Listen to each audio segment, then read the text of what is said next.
Ok. Alors, avant de continuer dans les questions politiques et leur relation avec l'Église, j'aimerais revenir sur une notion qu'on a déjà eu l'occasion un peu d'aborder, mais que je souhaite replacer dans ce cadre-là parce que ce point va avoir une conséquence sur la suite.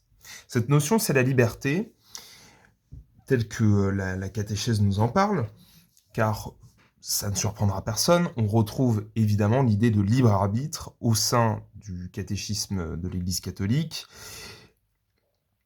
et dans sa version, on va dire, la plus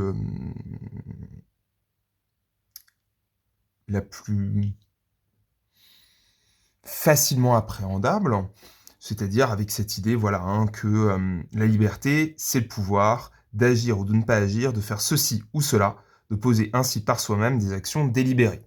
On est sur vraiment son idée quasiment la plus primaire. Et cependant, elle va avoir tout de même des subtilités. On va développer un peu. Alors, du coup, liberté de choisir entre, en fait, deux choses, bien et mal. Et ce choix entre bien et mal, pour la catéchèse, elle va avoir, et de manière générale, hein, au-delà même du catéchisme, elle va avoir des conséquences. Il y a cette idée, en fait, au sein de la liberté, que c'est une force de croissance et de maturation. C'est donc une notion qui connaît son développement, qui se cultive. Et ainsi, à choisir le bien, on gagne en liberté et en responsabilité qui nous permettent d'assumer et de rechoisir le bien dans un cercle, dans un mouvement vertueux. Inversement, le mal a son propre cercle, où cette fois-ci, choisir le mal nous fait perdre en liberté et nous rend esclaves du péché. Et ça, ça nous amène à rechoisir à nouveau le mal, et donc à reperdre en liberté et soumis à une certaine forme d'esclavage. Ce qui est intéressant ici, c'est que si d'un côté on perçoit le bien et le choix du bien comme une libéralisation, comme un gain de liberté, ici, le mal s'apparente à une forme de déterminisme au péché. On est soumis au péché, on est déterminé par lui. On perd donc notre libre arbitre.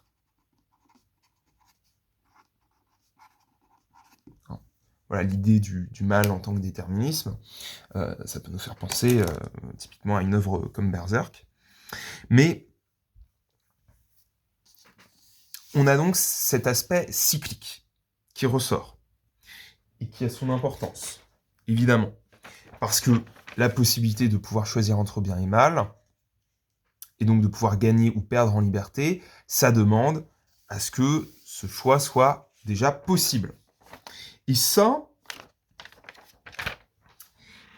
amène à, on va dire, une autre notion qui s'appelle l'imputabilité.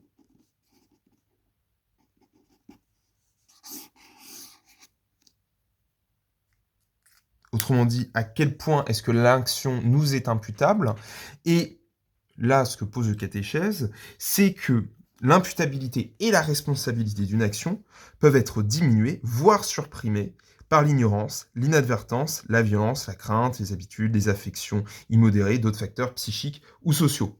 Donc, ça, c'est quelque chose qui est presque en contradiction avec ce qui a pu être dit auparavant, dans la question de la liberté, parce qu'on y voit en fait quand même une nuance déterministe, où on reconnaît l'influence d'affects extérieurs à l'homme.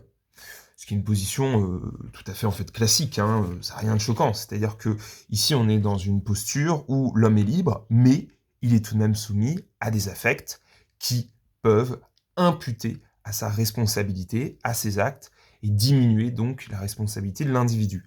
Et parmi ces affects, on a justement la question de l'esclavage, hein, au péché. Sauf que là, il y a quelque chose quand même qui doit être assez important, c'est que le déterminisme au mal ne réduit pas la responsabilité. Ça a son importance. Là où les affects précédemment cités sont à mettre sur un plan différent que le choix vers les mauvaises décisions, les mauvaises actions. Et ça a une conséquence, du coup, d'un point de vue du projet politique, des revendications politiques, sociales, sociétales du CEC. Je vais vous lire l'extrait suivant. La liberté s'exerce dans les rapports entre les êtres humains. Chaque personne humaine, créée à l'image de Dieu, a le droit naturel d'être reconnue comme un être libre et responsable. Tous doivent à chacun ce devoir du respect. Donc là, on a déjà une revendication qui est que l'homme doit pouvoir jouir du droit à être reconnu comme étant un individu libre et responsable. Ça a son importance, parce qu'il y a des régimes, évidemment totalitaires ou autoritaires, qui vont s'attaquer à la liberté des individus. Et même sur la question de la responsabilité. Tout simplement, réduire notre responsabilité, nous infantiliser, ça entre aussi dans une attaque à ce droit-là. Parce que du coup, pour le catholique, et même pour l'abrahamique, liberté et responsabilité sont en fait concomitants, équivoques, quasiment égaux. L'un ne va pas sans l'autre. Sans responsabilité, pas de liberté, et sans liberté, pas de responsabilité. Et là vient du coup un premier souhait politique, pour l'exprimer ainsi. Le droit à l'exercice de la liberté est une exigence inséparable de la dignité et de la personne humaine, notamment en matière morale et religieuse. Ce droit doit être civilement reconnu et protégé dans les limites du bien commun et de l'ordre public. Ok, alors ça pose déjà une première chose, c'est que on a un droit pour le catholique qui se doit d'être reconnu socialement, civilement, juridiquement. C'est le droit de reconnaissance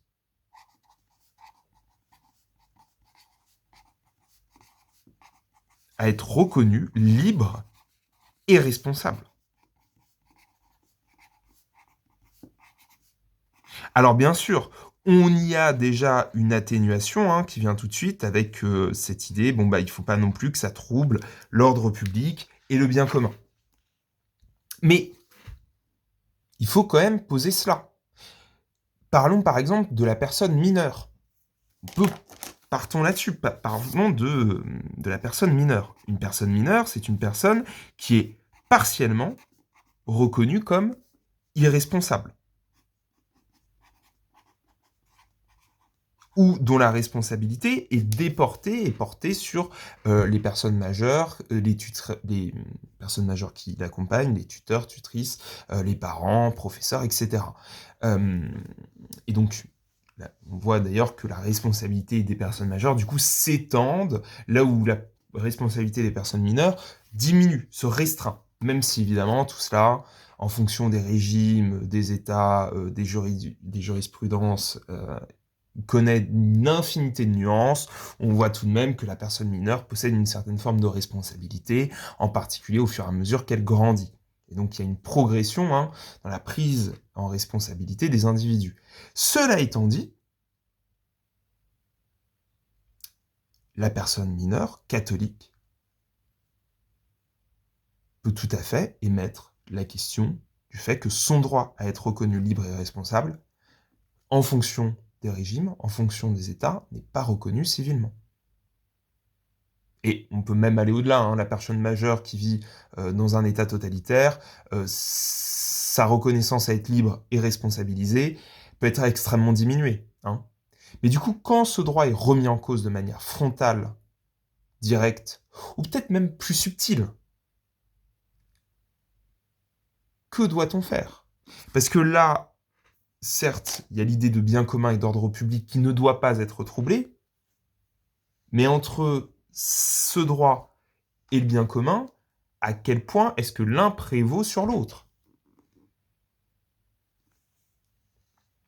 C'est une question qui est importante à poser. Alors évidemment, une autre problématique, comme on l'a dit, c'est que qu'est-ce qui dérange à ce point-là la liberté, d'un point de vue catholique? Le premier ennemi de la liberté, c'est en fait le péché. Hein le, le premier versus avec la liberté, c'est le péché. Ici, on peut voir aussi voilà, cette assimilation entre déterminisme et action mauvaise. Donc, évidemment, la liberté, pour permettre à l'individu d'être libre, il s'agit de combattre le péché. Voilà.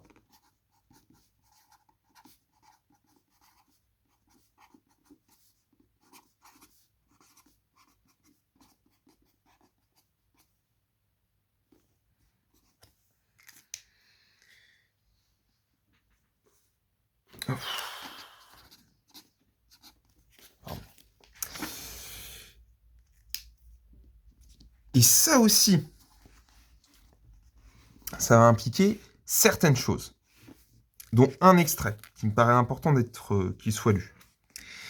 Bon, l'exercice de la liberté n'implique pas le droit de tout dire et de tout faire. Il est faux de prétendre que l'homme, sujet de la liberté, se suffit à lui-même en ayant pour fin la satisfaction de son intérêt propre dans la jouissance des biens terrestres. Bon, ça, du coup, on le voit bien, hein, on le recoupe avec ce qui a pu être dit auparavant. Bien évidemment, le catholique ne peut pas se permettre de dire cela, étant donné que l'homme n'est pas autosuffisant, car il nécessite l'action de Dieu. Hein. Il la demande, il la requiert. Hein. Bon. Donc la liberté de l'homme n'est pas suffisante. Et d'ailleurs, le combat contre le péché demande aussi l'action de Dieu, et donc d'entrer aussi dans ses bonnes grâces. Donc ça, c'est un premier point. Mais surtout, il y a cette phrase-là qui m'interpelle. Par ailleurs, les conditions d'ordre économique et social, politique et culturel requis pour un juste exercice de la liberté sont trop souvent méconnues et violées. Ces situations d'aveuglement et d'injustice grèvent la vie morale et placent aussi bien les forts que les faibles en tentation de pécher contre la charité. En s'écartant de la loi morale, l'homme porte atteinte à sa propre liberté, il s'enchaîne à lui-même, rompt la fraternité de ses semblables et se rebelle contre la vérité divine, tatati tatata. On retrouve voilà cette idée de le péché, moins de liberté, esclavage au péché, bam, hop là, cercle vicieux qui se nourrit. Mais il y a cette phrase qui mentionne des conditions d'ordre économique, social, politique, culturel requises pour permettre un juste exercice de la liberté. Donc, pour permettre la liberté, et entre autres de lutter contre le péché, on a besoin de certaines conditions économiques, sociales, culturelles.